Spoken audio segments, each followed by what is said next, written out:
Պարոն Աղազարյան, երեկ Փաշինյանը իր Երևանյան շրջայցի ժամանակ, հարուսարշավի ժամանակ Արցախցի կնոջն ու իր անչափահաս որդուն բացահայտ Արցախից փախած անվանեց ու տեսանք հետո, որ արդեն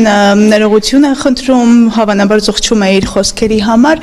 բայց ամեն դեպքում քաղաքական գործ չի երկրի վարչապետին, նման պահվածքը հարիր էր։ Ուրեմն երեխայի մոտ մայրիկին կամ հայրիկին կներեք այդ բարի համար վիրավորելը, նվաստացնելը իմ համար դա հանցագործություն է մարդկայնության դեմ, դա մի բան։ Հաջորդ պահը Նիկոլ Փաշինյանը շատ մեծ վարպետությամբ կարողանում է մանիպուլացնել հանրային տրամադրությունները եւ դուք եթե որևէ մեկը մտածում է, որ այնտեղ ինչ-որ պատահական բան տեղի ունեցավ, չարաչար սխալվում է։ Նիկոլ Փաշինյանը այդտեղ երեք դրվագով տոնեց հաղթանակ։ Մի դրվագը այն էր, որ ընդդիմության այն շրջանակներ արդեն գտան, որ այդ տգեղ պահվածքից հետո արդեն ինքը համարյա թե շանս չունի վերարտադրվելու եւ հետեւաբար իրենք պետք է սպասեն ընդամենը հունիսի 7-ը եւ տոնեն իրենց հաղթանակը։ Այսինքն ընդդիմության շրջանակներում մտածեց այդ մտայնությունը, որ Նիկոլ Փաշինյանը շատ թույլ է, չի կարողանում տիրապետել իրար եւ նմանատիպ տգեղ բաներ տեղի ունենում, դա մի պոզիցիա։ Մյուս պոզիցիան է, որ ասես որ փախել եք Արցախից, այդքան միլիարդներ ենք ծախսել եւ այլ, ցավոք սրտի 2003-2005 թվականից սկսած յուրաքանչյուր հայ Հայաստանի յուրաքանչյուր ընտանիքում խոհանոցում ամուսինները երբ որ թե են խմել, վարագույրը քաշել են, որ ոչ մի կինոց չտնա ու ասել են Արցախներ, արցախցիներն էլ։ Այդ ոգեբանությունը սերմանվել է Հայաստանի ռազմաքաղաքական ղեկավարության վարած քաղաքականության արդյունքում, դա կա։ Եվ Նիկոլը գիտի, որ դա կա, եւ բոլորը գիտեն, որ դա կա, ինքը շատ բան մանիպուլացնում է հանգամանքը եւ օգտագործում է եւ հետեւաբար ինքը դրանով կերակրեց իր զանգվածին, որ տեսեք ես այդ գծի վրա եմ, մենք այդքան փող ենք տվել, այդքան բան ենք արել, այս ապերախտները, այս բաները, դա գեղա շատ, բայց ինքը իր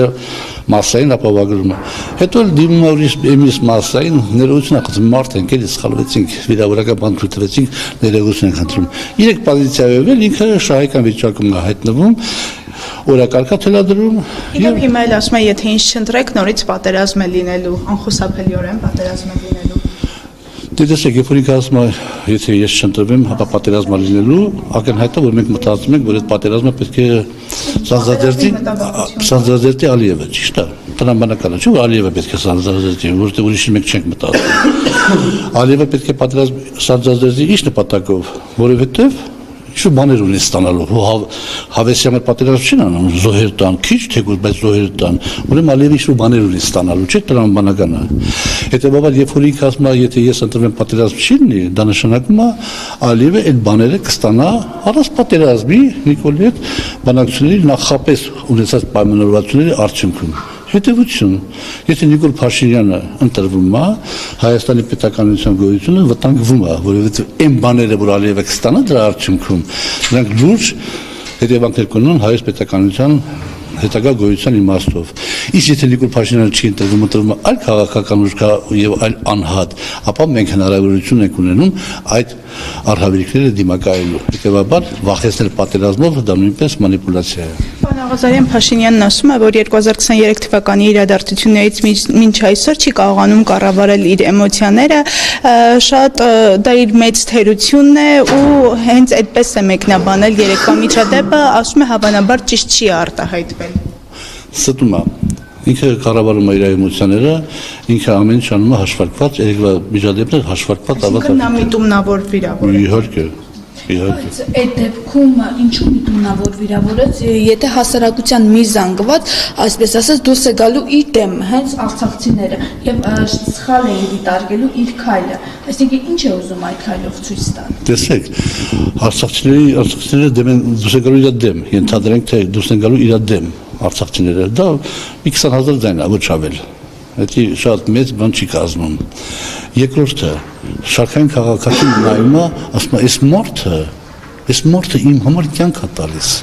Դες ինքը չի քաշվում, որ արցախցիները իր դեմքը քիվարկեն, չի նեղվում, իմ մասին է մտածում։ Այս մարդը իր տողի մասին չի մտածում, իմ մասին է մտածում։ Այս մարդը ինձ ավելի շատ է սիրում, քան իր կնոջը, գրողը տանի։ Այս մարդը ինձ ինքնազոհության գրողը տանի, բայց չընտրեմ իրան։ Իսկ սա հաշվարկ է, մեծ մասսա, որի դա տակ մտնում է, այդ մի 400-500 ձայն է։ Իսկ 400-500 ձայնը տեխնոլոգիաներ կիրառելով կարող դառնա բան, հաղթող։ Պարոն Ղազարյան, քիչ առաջ Արարատ Միրզոյանն ասաց, որ արցախցիների հետ հանդիպման հնարավորության դեպքում իրենց հարցնենք, թե իրենք ինչպես են պատկերացնում այդ Արցախ վերադարձ իրավունք կոչվող իրավունքը, ասաց, թե ինչպես են պատկերացնում իրենց առհասարակ վերադարձը Արցախ։ Դուք օրինակ ինչպես եք պատկերացնում։ Ես ոչ թե հիմա շուտ եմ ասել, երբ որ հաստատեցին լրագրողները, պարոն Ղազարյան, դուք արդյոք կնկարելու Արցախի մեր հայրենակիցների վերադարձի հետ կապված դուք պայքարելու եք, աշխատելու, ասացի, որ ոչ, ես դրա համար չեմ պայքարելու,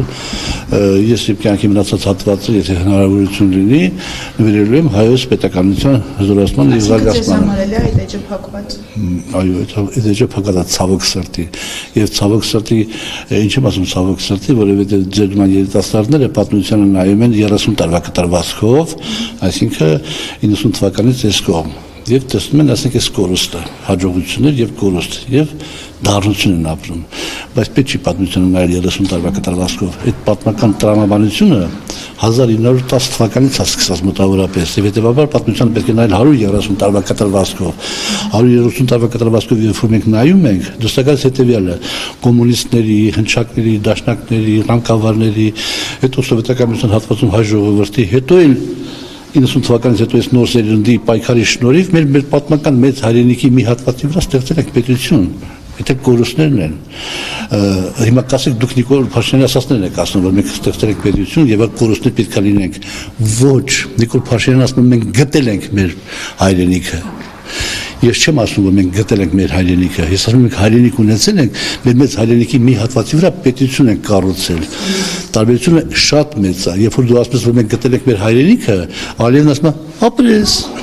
գտել եք ձեր հայրենիքը, այդ հայրենիքում մենք ենք եղել, եկեք միասին սարքենք 4 հանրապետությունը։ Ղազարյան, իսկ հիմա արդեն խոսքը Հայաստանի Հանրապետության մասին է, Հայաստանի Հանրապետության սուվերեն տարածքները պաշտպանված են, ամեն դեպքում մի քանի շաբաթ առաջ Արման Թաթոյանը հրապարակեց մի քարտեզ, որտեղ երևում էր, որ Գեղարքունիքի շրջանում նոր ներխուժումներ կան, ադրբեջանցիները եկել եւ իրենց դիրքերն են հաստատել։ Դե հիմա դեսեք բանը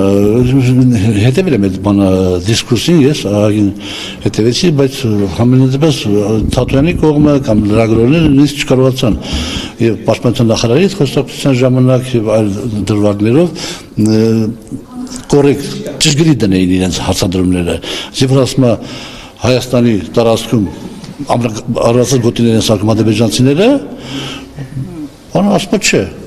Պաշտպանության նախարարը ոչ, այդպեսի բան չկա։ Պաշտպանության նախարարը երևի ինդիկատորի Երևանը,